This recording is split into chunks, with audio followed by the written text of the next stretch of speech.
आइए आज हम पल्स पोलियो के दौरान भरे जाने वाले फॉर्मेट के ऊपर प्रकाश डालें कि किस प्रकार से फॉर्मेट को भरा जाना है। वैसे तो कार्यकर्ताओं को कार्य करते हुए काफ़ी समय हो गया है, लेकिन फिर भी कहीं ना कहीं कुछ त्रुटि रह ही जाती है। तो आइए आज हम इसे देखें और त्रुटियों को दूर करें। सबसे पहले हम देखेंगे कि हमें यहाँ साइड में टीम संख्या लिखना होता है। तो टीम संख्या जो भी होती है 91, 97, 100 उसे यहाँ पर अंकित कर देनी है। और मान लीजिए कि टीम संख्या अगर 98 है तो हम यहाँ पे 98 लिखेंगे। उसी प्रकार से यदि प्रथम चरण है, अब तो अधिकतर जगहों पर प्रथम चरण एक ही चरण में यह कार्यक्रम चलाया जाता है पूरे वर्ष में। पहले 2 चरण में चलाए जाते थे, लेकिन अभी एक चरण में कहीं कहीं चलाए जाते हैं। तो प्रथम चरण होगा तो यहाँ प्रथम, यदि द्वितीय है तो द्वितीय चरण यहाँ पे लिखाएगा। उसके बाद तिथि, इस बार चूँकि झारखंड में 27 फरवरी को पल्स पोलियो का जो पहला रविवार था, तो प्रथम दिन का चूँकि यह है तो हम यहाँ पे रविवार 27 तारीख की तिथि हम देते हैं और फरवरी का डेट देंगे और यहाँ 2022। उसके बाद क्या है कि दलों के सदस्य का नाम, मान लीजिए कि 4 सदस्य हैं और 4 सदस्य एक टीम में होते हैं, तो चारों का यहाँ पर नाम हम अंकित कर देंगे। जैसे नाम यदि है तन्नू देवी, बिरंची देवी,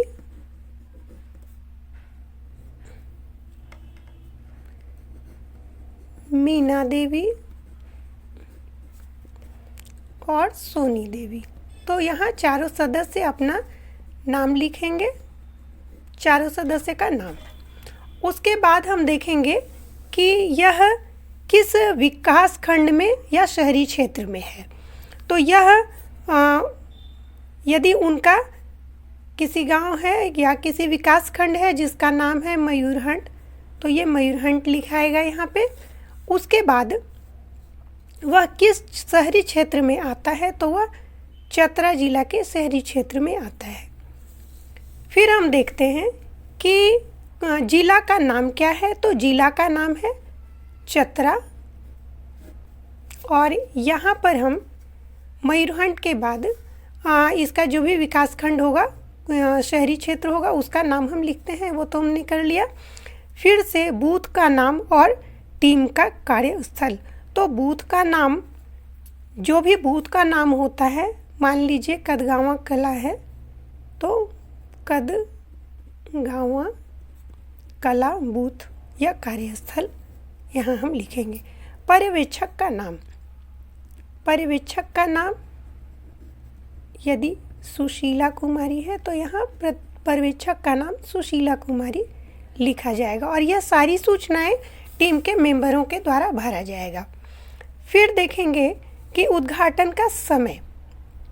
तो सबसे पहले हम क्या करेंगे कि यहाँ पे कॉर्नर में हम देखते हैं कि दवाओं की सूची दी हुई है कि दवा हमने कितने प्राप्त किए, बैच संख्या क्या है, कितने वायल प्राप्त किए, उत्पादन की तिथि क्या है, आंशिक थी या पूरी भरी हुई थी, वो हमें लिखनी है। और अवसाद की तिथि यानी एक्सपायरी डेट। फिर वीवीएम किस फेज़ में है, फर्स्ट फेज़ में, सेकंड, थर्ड या फोर्थ फेज़ में। यदि फर्स्ट फेज़ में है तो इसको ऐसे गोल घेरा लगाना है। उसके बाद यदि वायल हमें 10 प्राप्त होती है तो हमें यहाँ 10 लिखना है। फिर हम ये देखेंगे कि उद्घाटनकर्ता के नाम की जगह पे क्या भरेंगे। तो हम कोशिश हमेशा यही करेंगे कि हमारे क्षेत्र के यदि मुखिया, वार्ड सदस्य या फिर कोई भी सम्मानित सदस्य हैं तो हम उनसे उद्घाटन करवाएंगे और उनका यहाँ पर हस्ताक्षर करवाएंगे। उद्घाटनकर्ता यदि वहाँ की मुखिया हैं तो हम मुखिया का नाम लिखेंगे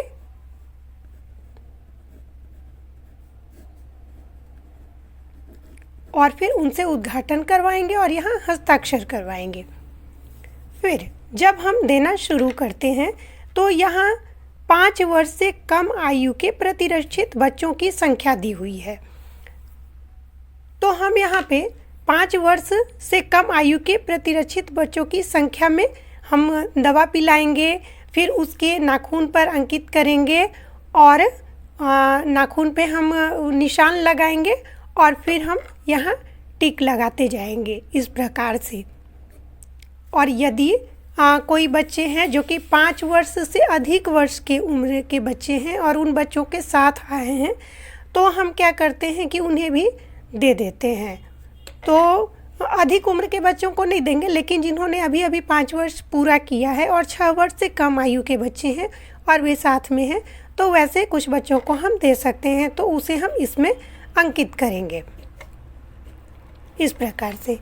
यदि मान लीजिए कि हमने उस दिन एक वाइल खोली और हमारा जो प्रतिरक्षित बच्चा था वो एक वाइल में लगभग 18 बच्चे पी लेते हैं, तो इस प्रकार से हम टिक लगाते हुए जाएंगे।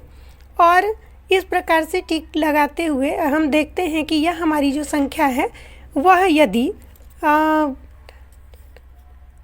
यहाँ तक पहुँच जाती है 90 तक, और तब हमारा जो वाइल खपत होता है वह लगभग 5 वाइल खपत होगा।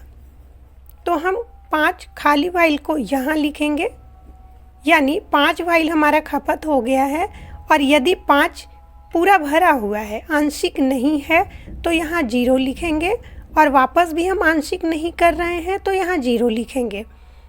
और यदि 10 वाइल में से 5 वाइल की खपत हम दिखा रहे हैं तो 5 वाइल वापस भी हम दिखाएंगे कि यहाँ 5 वाइल हमने वापस किया।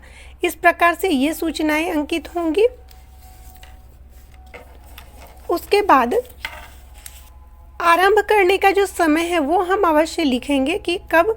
तो बूथ आरंभ करने का जो समय होता है वह 8 बजे से होता है, लेकिन यदि हम बूथ को 8:10 में शुरू करते हैं तो 8:10 ही हम अंकित करेंगे। और बूथ समाप्त करने का समय जो होता है वह 4 बजे तक का होता है, तो हम यहाँ पर 4 बजे का समय अंकित करेंगे। फिर जितने भी टीम के सदस्य हैं उनका यहाँ पर हस्ताक्षर हो जाएगा। सुपरवाइज़र का जब विजिट होता है तो वो यहाँ पर अपना साइन करेंगे और अपना टाइम लिखेंगे। इस प्रकार से प्रथम दिन जो बूथ पर पोलियो टीकाकरण का प्रथम दिन का प्रथम चरण होता है वह पूरा होता है। और इस प्रकार से पूरे फॉर्मेट को भरकर हम इसे वैक्सीन के साथ जमा कर देते हैं और इस प्रकार से फिर उस दिन की सारी रिपोर्ट तैयार होती है। तो हमेशा ध्यान रखें कि जब कार्य खत्म हो जाती है तो जितने भी बच्चे पिलाए गए उन सबों को जोड़कर यहाँ योग लिख देना है कि 5 वर्ष से कम आयु के प्रतिरक्षित बच्चे 90 हुए, और यदि 5 वर्ष से अधिक आयु के बच्चे 5 हैं तो यहाँ पर 5 लिखेंगे। अब यहाँ हम देखते हैं कि 90 और 5 95 बच्चे हुए, और वाइल यदि 5 खपत हुआ तो यह गलत हो जाएगा, क्योंकि